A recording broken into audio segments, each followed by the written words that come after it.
Okay, I'm going to show you how to use the Wonder Cut ruler. This is a ruler that's made by Quilter's Rule, and the designer was Walter times 2. And it's a wonderful tool. Excuse me. I use it a lot in a lot of my quilts because I like triangles in my quilts.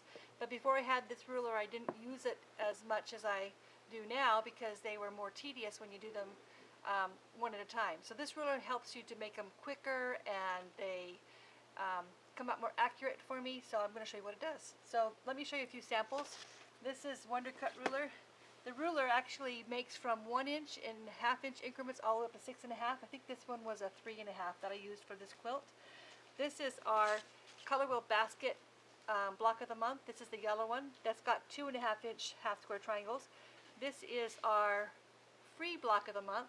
It's got also 2.5 inch squares.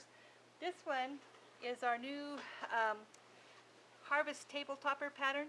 And this one was made by Eva Scott, who works in the store. She just had her 80th birthday, and she's worked here for 8 years, and she does perfect work. Just lovely, lovely quilts. So if you just give me a minute, I'll get the fabric out, and we'll get started. Where did you put your lion? I heard that. I just thought it'd be fun to show your quilts. You're over there lying, girl. I'm lying. Yeah. Didn't you just have your birthday? I'm not perfect. Oh, yes, you are. You make beautiful, perfect quilts.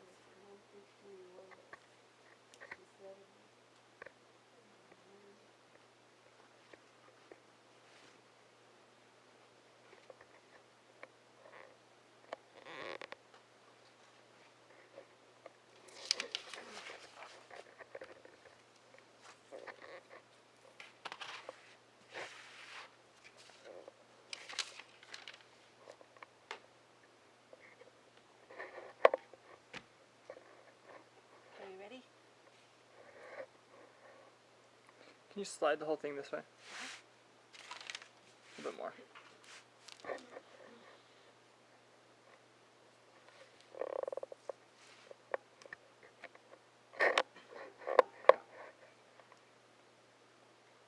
Okay, go.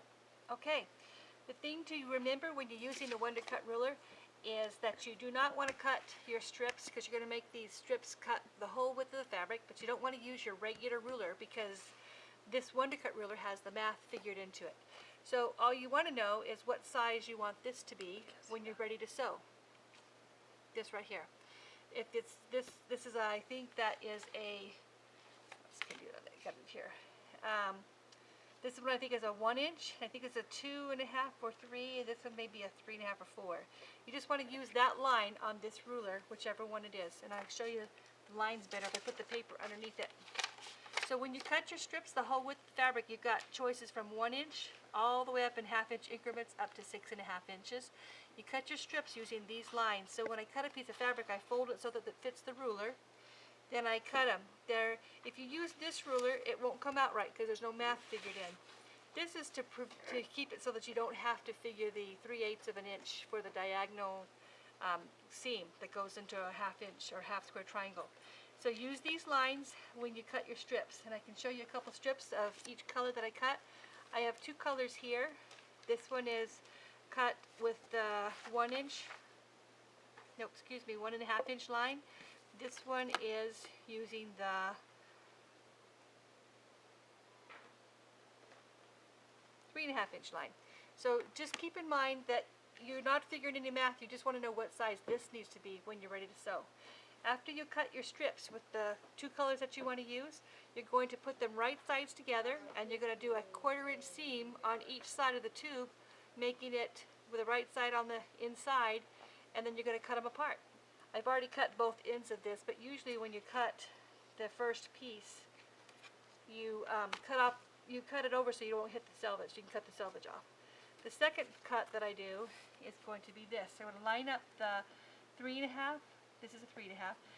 The 3.5 inch line on the other corner or the other edge of the ruler with the bottom edge of the cut edge of the fabric, and then I'm going to see that the tip is at the very bottom of the other seam line on this side.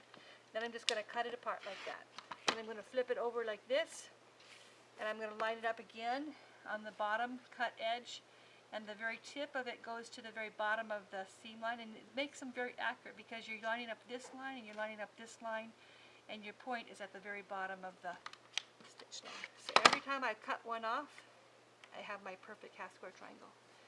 And you just keep flipping this all the way down until you get it all cut up, and you're going to make, it tells you on the instructions that if you're using the 2.5-inch strip, 2 strips of fabric, you're going to get 22 out of a strip of fabric that goes 42 inches wide. If you're going to use the 4.5 line, you're going to get 12. So it's easy when you do a pattern that tells you you need 48 to calculate how many strips you need to cut using your ruler. The old way, where you do them one at a time, is when you do this way, you put them right sides together, you draw a pencil line down the middle, and you do a 1/4 inch seam on each side, then you cut them apart, and then you have 2. So if you're only going to do a quilt that has 1 or 2 or 3, you might want to use the method where you just do them one at a time, actually 2 at a time, but it takes a lot longer. So it's a lot quicker when you make them with the strip, and they also come out very, very accurate. So this is the Wonder Cut ruler. It also does 1/4 square triangles, and I'm going to do that in step 2.